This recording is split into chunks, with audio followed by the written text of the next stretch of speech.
Good morning seventh class बच्चों। हमारे द्वारा हिस्ट्री के 5th चैप्टर के अंतर्गत पेज नंबर 66 से आज अध्ययन किया जाएगा। टॉपिक आपका बाग, मकबरे और किले है।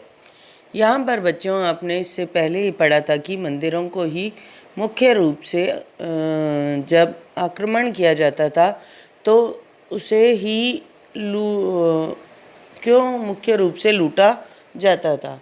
ये जो मंदिर होते थे बेटा, आपने इसमें पढ़ा था कि मंदिर जो थे राजा की शक्ति और वैभव का प्रतीक होते थे। यदि किसी राज्य पर आक्रमण करके वहाँ के मंदिरों से लूटपाट की जाती थी तो इसका मतलब है राजा पर विजय प्राप्त कर ली गई है और उसकी धन संपदा जो है उसको लूटकर, उसकी महत्वपूर्ण वस्तुओं को उठाकर अपने राज्य में दूसरे राजा ले जाया करते थे। अब हमारे द्वारा नया टॉपिक बाग, मकबरे और किलों से अध्ययन किया जाएगा। सभी विद्यार्थी अपने अपने किताबों को खोल लें। पेज नंबर 66 से बाग, मकबरे और किले के अंतर्गत जो मुगलों के द्वारा वास्तुकला का निर्माण किया जाता था वो जटिल होता जा रहा था। जटिल से मतलब बहुत ही कलात्मक वास्तुकला बनाई जा रही थी। बाबर, हुमायूं, अकबर, जहांगीर और विशेष रूप से शाहजहां साहित्य, कला और वास्तुकला में व्यक्तिगत रुचि लेते थे। मतलब उनको पर्सनल इंटरेस्ट रहता था नई नई बिल्डिंगों का निर्माण करने में। अपनी आत्मकथा, बाबर की जो आत्मकथा थी उसे बाबरनामा कहते हैं। अपनी आत्मकथा में बाबर ने औपचारिक बागों की योजनाओं और उनके बनाने में अपनी रुचि का वर्णन भी किया है। अक्सर ये बाग दीवारों से घिरे हुए होते थे। उसके द्वारा जो बागों की योजनाएं बनाई जाती थी उन बागों की विशेषताएं क्या थी कि ये बाग दीवारों से घिरे हुए होते थे तथा कृत्रिम नहरों के द्वारा 4 बराबर भागों में विभाजित करके आयताकार अहातों में स्थित होते थे। औपचारिक बागों की योजना और उनके बनाने तथा खाका तैयार करने में बाबर ने अपनी रुचि का वर्णन किया था। यहाँ साइड में एक चित्र बना हुआ है बच्चों, जो आपको दिखाई दे रहा होगा। इसमें बीचों बीच में प्लस का साइन सा दिखाई दे रहा होगा। ये नहरें हैं जो कृत्रिम नहरें, मानव निर्मित नहरें हैं। इनके चारों तरफ बागों का निर्माण किया गया है। बाबर, ऊपर एक व्यक्ति निरीक्षण करता हुआ दिखाई दे रहा होगा, वो बाबर स्वयं है जो पूरी योजना को ध्यान से देख रहा है किस तरह से मंदिर बाग का निर्माण किया जा रहा है। चारों तरफ दीवार बनी हुई है। इस बाग के 4 समान हिस्सों में बटे होने के कारण ये 4 बाग कहलाते थे। ये लाइन नोट कर लेना। 4 बाग बनाने की परंपरा अकबर के समय में भारत में शुरू हुई थी। कुछ सर्वाधिक सुंदर 4 बागों को कश्मीर, आगरा और दिल्ली में जहांगीर और शाहजहां ने बनवाया था।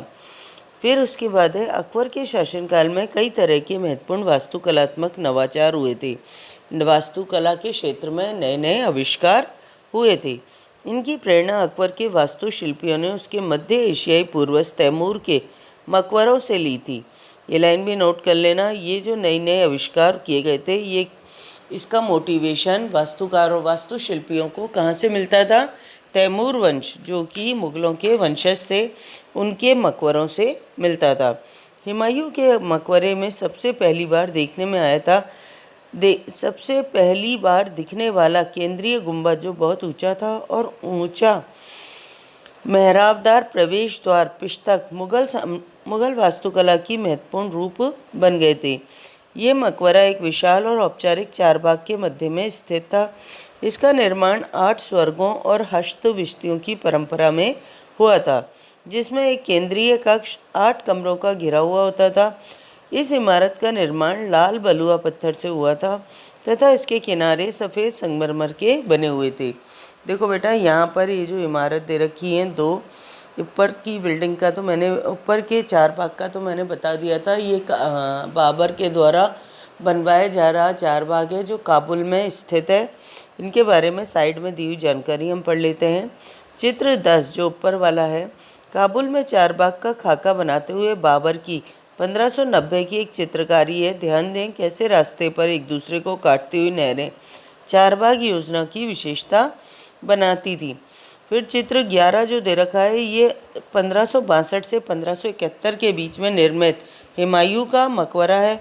क्या आप नहरों को इसमें देख सकते हैं? बिल्कुल दिखाई दे रही हैं। जहाँ बगीचा है बेटा बिल्डिंग के सामने, मकबरे के सामने, वो 4 बराबर भागों में नहरों की सहायता से बटा हुआ दिखाई दे रहा है।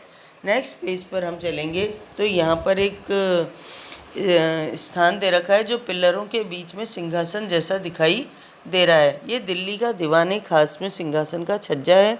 इसका निर्माण 1648 ईस्वी में पूरा किया गया था। ये बेटा मैं कल पढ़ाऊँगी। आज के लिए हमारे द्वारा इतना ही अध्ययन किया जाएगा। थैंक यू बेटा।